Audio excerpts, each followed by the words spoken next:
Assalamualaikum warahmatullahi wabarakatuh. Berjumpa lagi bersama saya Nurul Septiani Ayu Purwanti, CGP Angkatan 9 dari SMK Pasundan 3 Bandung, Provinsi Jawa Barat.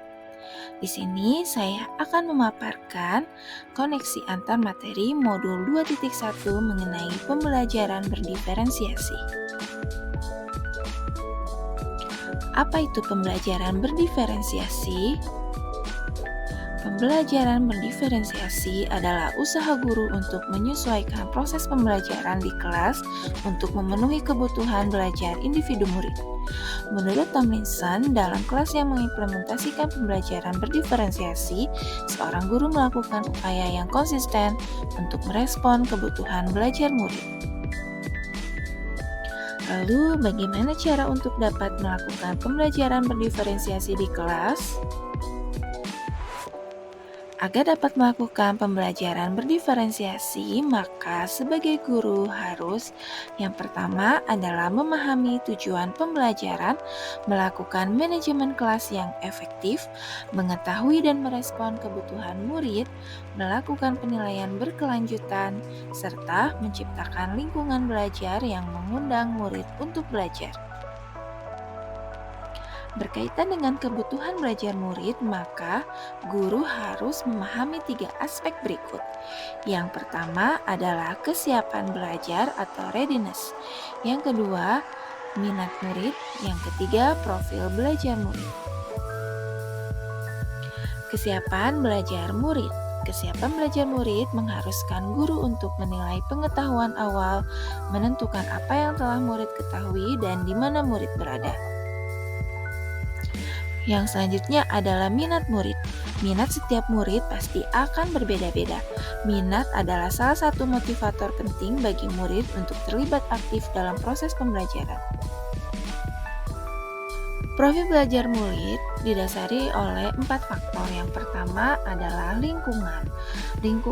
Kondisi lingkungan belajar seperti tingkat kebisingan atau pencahayaan ruang dapat mempengaruhi profil belajar murid. Faktor yang kedua adalah budaya. Budaya memiliki pengaruh pada profil belajar murid seperti preferensi terhadap santai terstruktur, tenang ekspresif, maupun impersonal personal. Selanjutnya adalah gaya belajar. Gaya belajar murid berbeda-beda.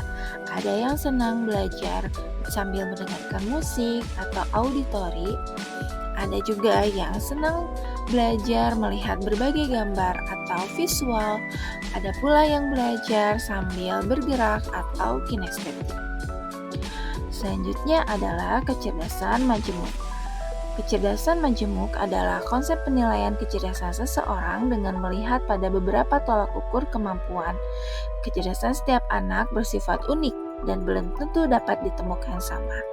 Beberapa jenis kecerdasan majemuk yaitu kecerdasan verbal linguistik yang terkait dengan kemampuan memakai bahasa secara efektif, seperti membaca, menulis, berbicara, memahami urutan dan makna dari kata-kata. Yang selanjutnya kecerdasan logis matematis. Kecerdasan ini terkait dengan kemampuan berpikir logis mengenai pola dan menyelesaikan masalah matematika. Yang ketiga adalah kecerdasan spasial visual. Kecerdasan ini terkait dengan kemampuan memvisualisasikan objek dalam ruang seperti menggambar, melukis, maupun memvisualisasikan ide dalam bentuk gambar. Yang keempat, kecerdasan kinestetik jasmani. Yang ini terkait dengan kemampuan koordinasi anggota tubuh dan keseimbangan. Yang kelima, kecerdasan musikal. Kecerdasan ini terkait dengan kemampuan dalam memahami dan menciptakan musik. Yang keenam, kecerdasan impersonal, yaitu terkait dengan kemampuan dalam berinteraksi dengan orang lain. Yang ketujuh, kecerdasan intrapersonal, yaitu terkait dengan kemampuan dalam memahami diri sendiri. Yang kedelapan, kecerdasan naturalis, yaitu terkait dengan kemampuan dalam memahami alam dan lingkungan sekitar. Yang kesembilan, kecerdasan eksistensial, yaitu kecerdasan terkait dengan kemampuan dalam mempertanyakan eksistensi manusia, seperti asal-usul manusia, peranan manusia di dunia, dan peristiwa yang terjadi setelah kematian. Selanjutnya dalam memenuhi kebutuhan belajar murid dapat diidentifikasi dengan beberapa cara. Cara yang pertama adalah mengamati perilaku murid. Guru dapat mengamati perilaku murid untuk mengetahui kebutuhan belajar. Observasi ini dapat dilakukan selama di kelas maupun di luar kelas. Selanjutnya adalah mengidentifikasi pengetahuan awal. Guru dapat mengidentifikasi pengetahuan awal yang dimiliki oleh murid untuk mengetahui kebutuhan belajar mereka. Identifikasi ini dapat dilakukan ketika memulai kegiatan pembelajaran atau ketika memasuki bab atau pembahasan pembelajaran baru.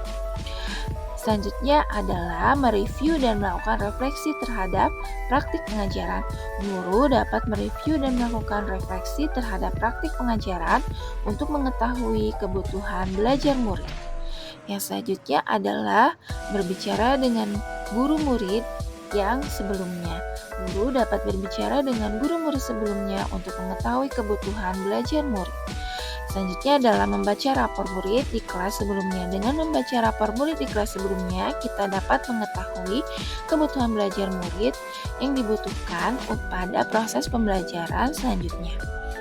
Yang terakhir adalah menggunakan berbagai bentuk asesmen formatif. Guru dapat menggunakan berbagai bentuk asesmen formatif, termasuk juga asesmen awal untuk mengidentifikasi kebutuhan belajar murid. Ada 3 strategi untuk mendiferensiasi pembelajaran. Yang pertama adalah diferensiasi konten, yang kedua diferensiasi proses, dan yang ketiga adalah diferensiasi produk.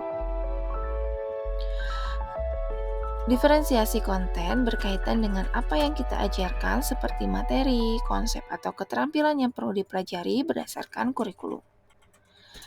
Sedangkan diferensiasi proses yaitu mendiferensiasi konten yang bisa dilakukan dengan membedakan pengorganisasian atau format penyampaian, bukan mengubah atau menurunkan standar kurikulum. Kegiatan yang memungkinkan murid berlatih dan memahami atau memaknai konten dengan cara membedakan proses yang harus dijalani oleh murid. Lalu, selanjutnya adalah diferensiasi produk. Bukti yang menunjukkan apa yang murid telah pahami dengan cara membedakan atau memodifikasi produk sebagai hasil belajar murid, hasil latihan, penerapan, dan pengembangan apa yang telah dipelajari.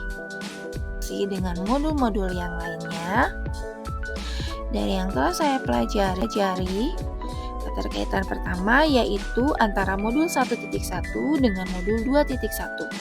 Untuk dapat melakukan pembelajaran berdiferensiasi, maka guru harus berusaha memenuhi kebutuhan belajar anak sesuai dengan kodrat alam dan kodrat zaman, berdasarkan filosofi Ki Hajar Dewantara. Selanjutnya, antara modul 1.2 dengan modul 2.1, yaitu dalam menerapkan pembelajaran berdiferensiasi, seorang guru yang memimpin harus mendukung siswa bersifat introspektif, mandiri, bekerja sama, dan kreatif, guna menciptakan pengalaman pembelajaran yang sesuai dengan kebutuhan individu siswa. Dengan demikian, seorang guru yang memimpin mendorong perkembangan kepemimpinan siswa dengan membimbing mereka menuju kemandirian dalam pembelajaran. Hal ini konsisten dengan nilai dan peran seorang guru yang memimpin. Selanjutnya, antara modul 1.3 dengan modul 2.1. Menerapkan pembelajaran berdiferensiasi bisa menjadi salah satu metode untuk mewujudkan tujuan seorang guru penggerak yang mendukung dan fokus pada perkembangan murid. Selanjutnya, kaitannya antara modul 1.4 dengan 2.1. Dalam pelaksanaan pembelajaran berdiferensiasi, antara guru dan murid harus ada kesepakatan kelas terlebih dahulu, agar proses pembelajaran dapat berjalan dengan baik sesuai dengan nilai-nilai budaya positif. Sekian, terima kasih sudah menonton. Salam guru penggerak, bergerak, tergerak, dan menggerakkan.